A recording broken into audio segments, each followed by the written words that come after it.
Selamat malam Bapak-Bapak. Selamat malam, Pak. Iya, saya ke Bung Jafri dulu sambil menunggu Kak Kasat Reskrim Polres ya. Iya, Pak Jafri, jadi apa sungguh yang terjadi dari hasil investigasi Anda? Dari hasil investigasi yang kami lakukan, kami sudah bisa sebenarnya menetapkan, tetapi kami menunggu dulu seluruh hasil penyidikan yang dilakukan oleh Polri, dalam hal ini adalah Polres Nrekang. Kenapa kami lakukan ini? Jangan sampai kami memutuskan secepat itu masih ada korban yang belum kami identifikasi. Maka kami harus bersabar dan kami akan tuntut dan kami akan berikan sanksi sesuai dengan perintah Bapak Ketua PSSI dan Ketua Asprop PSSI Sulawesi Selatan akan memberikan efek jera yang setinggi-tingginya. Oke, tapi semua berdasarkan dari hasil penyelidikan dan penyidikan polisi. Iya, jadi kami sudah bekerja sama. Saya juga kemarin baru pulang dari Nrekang melihat secara langsung penyidikan yang dilakukan oleh Polres Nrekang. Jadi kami terbuka dengan apa yang dilakukan oleh Polres Nrekang. Dalam hal ini, kenapa kami agak menunda sedikit rapat komdis yang kami lakukan, itu yang saya sampaikan tadi. Jangan sampai masih ada korban yang belum kami identifikasi. Makanya kami menunggu untuk sejenak, saya minta untuk bersabar. Sesuai dengan perintah, kami harus melaksanakan hukuman seberat-beratnya. Pelaku yang ada di sepak bola. Seberat-beratnya itu seperti apa Pak Jafri?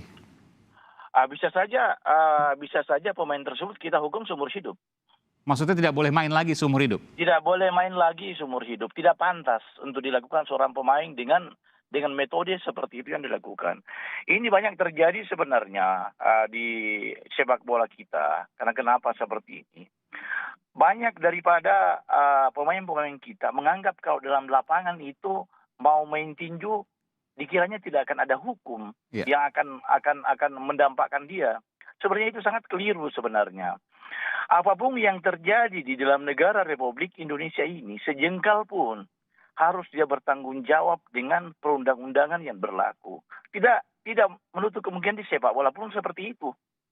Jadi kami memberikan keleluasaan kepada penyidik dalam hal ini Polri untuk melakukan tugasnya sesuai dengan apa yang terjadi pada saat itu. Iya. Jadi 6 pemain sepak bola di Nrekang ini terancam tidak bisa main seumur hidup? Terancam untuk tidak bisa main seumur hidup. Oke, saya ke Pak Kasat Reskrim Polres Nrekang AKP Saharudin. Bung Saharudin, apa yang terjadi sesungguhnya? Berapa orang kemudian yang sudah diperiksa dan bagaimana perkembangannya?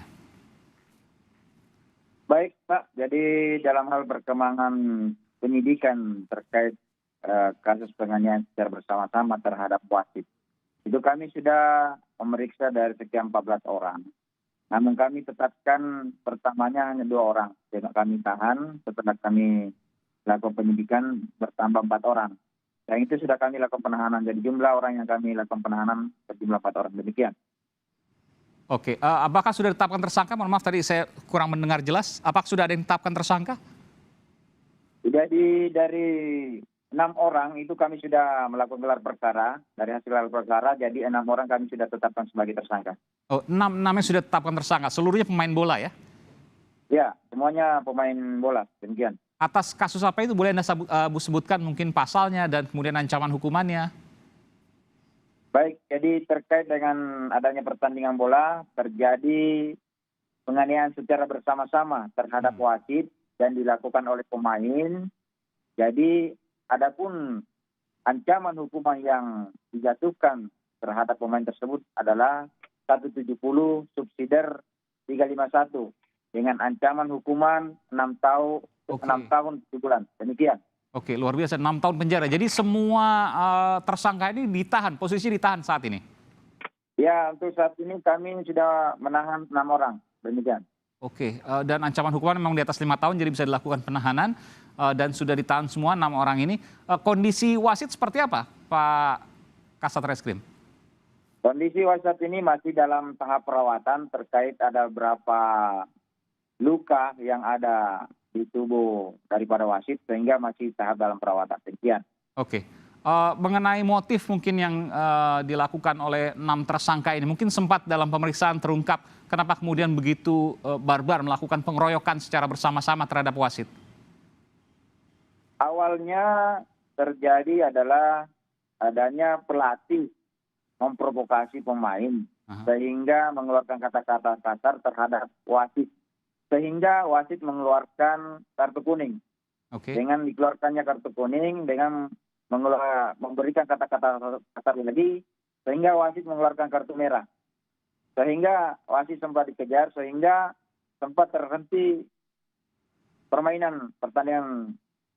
Sehingga dilakukan komunikasi, dipanggil oleh masing-masing manajer kedua tim, sehingga kedua pertandingan dapat dilanjutkan kembali. Namun dalam hal setelah pertandingan berlanjut, tendangan bebas diberikan kepada PS Nene Malomo Sidrap. Dalam hal titik jarak dengan jarak benteng yang dilakukan oleh Jasma Enreka itu tidak diterima oleh pemain daripada PS Nene Malomo, sehingga ada protes terhadap wasit. Kaptennya melakukan protes sehingga karena tidak diterima demikian, sehingga wasit mengeluarkan kartu kuning. Sehingga protes lagi, kemudian wasit mengeluarkan kartu merah, tapi belum sempat dikeluarkan kartu merah. Kapten daripada PS Nene Malomo langsung melakukan penganiayaan terhadap wasit yang memimpin pertandingan, sehingga para pemain mengejar wasit karena sudah dilakukan aniaya oleh pemain tersebut. Demikian. Oke. Pak Jafri, kondisi terakhir wasit seperti apa Pak Jafri? Mungkin sempat menengok? Semalam saya sama-sama balik dari Entrekan ke Makassar. Kemudian wasit sekarang itu berada di rumah, masih dalam kondisi perawatan, masih rawat. Di Makassar ya? Di Makassar sekarang, ya, di Makassar. Tetap masih dalam pemantauan kami. Insya Allah besok pagi saya coba jenguk lagi di rumahnya, melihat kondisi perkembangan untuk selanjutnya bagaimana luka yang ada di kepala. Ada luka yang cukup parah mungkin yang bisa disampaikan dari hasil pemeriksaan dokter? Dari keluhan yang saya tanya langsung ke korban itu, dia matanya itu seperti agak kabur-kabur mata itu. Matanya sebelah? Mata itu sebelah kanan itu. Sebelah kanan, oke. Karena diduga karena pukulan? Iya, diduga karena pukulan. Jadi saya sampaikan, jika perkembangan ini tidak baik, maka telepon saya akan mengajak dia ke dokter mata untuk melihat, untuk mengecek sejauh mana perkembangan kesehatan daripada wasit tersebut. Usia berapa ini wasitnya, Pak Jafri? Sekitar berapa? Kurang lebih 30 tahun, Pak. Oh, 30-an tahun, oke. Jadi masih relatif muda ya. Dan sudah berapa lama yang menjadi wasit? Wasit ini mereka sudah lama, tapi dia mengambil C1 nasional itu juga di Sidrap dia ngambil C1 nasional ini. Oke. Kalau tidak salah tahun 2018 kalau tidak salah itu. Ini kan punya potensi ke depan ya. Bagaimana kemudian perlindungan dan lain sebagainya. Bagaimana PSSI melakukan pembinaan agar hal seperti ini tidak terulang kembali?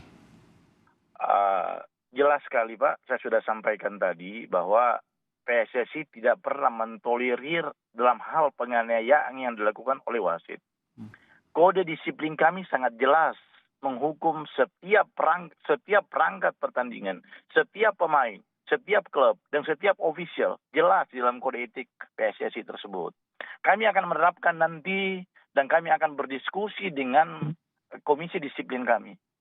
Saya sudah sampaikan tadi bahwa kami tidak pernah mentolerir adanya penganiayaan seperti ini.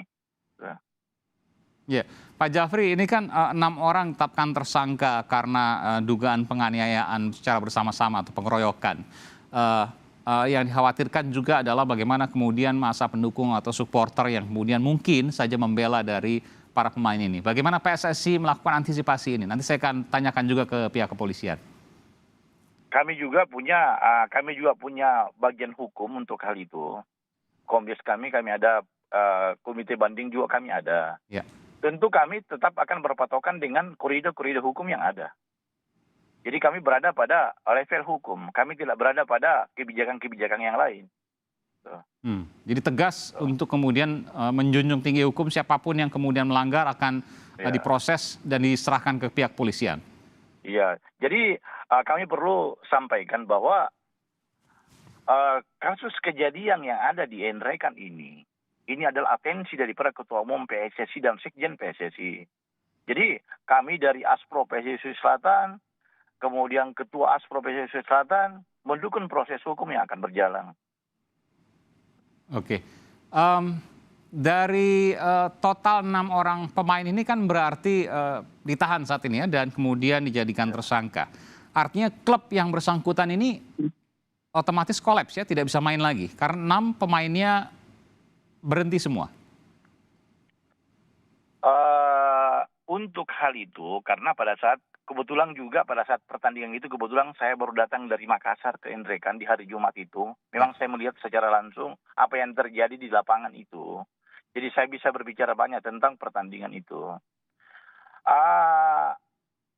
Bukan berhenti karena kurangnya pemain. Oke. Tetapi berhenti pertandingan itu karena manajer dari Pranene Malomo tidak ingin melanjutkan lagi pertandingan itu. Jadi tidak ada bahwa 6 terhukum itu tidak. Oke. Ya. Baik.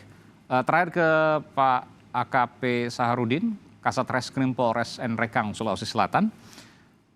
Pak Saharudin, apakah ada kemungkinan pihak-pihak lain yang juga mungkin jadi tersangka karena turut serta dan lain sebagainya? Ataukah 6 orang ini sudah final dan memang tidak ada kemungkinan pihak lain yang akan ditetapkan sebagai tersangka terkait peristiwa ini?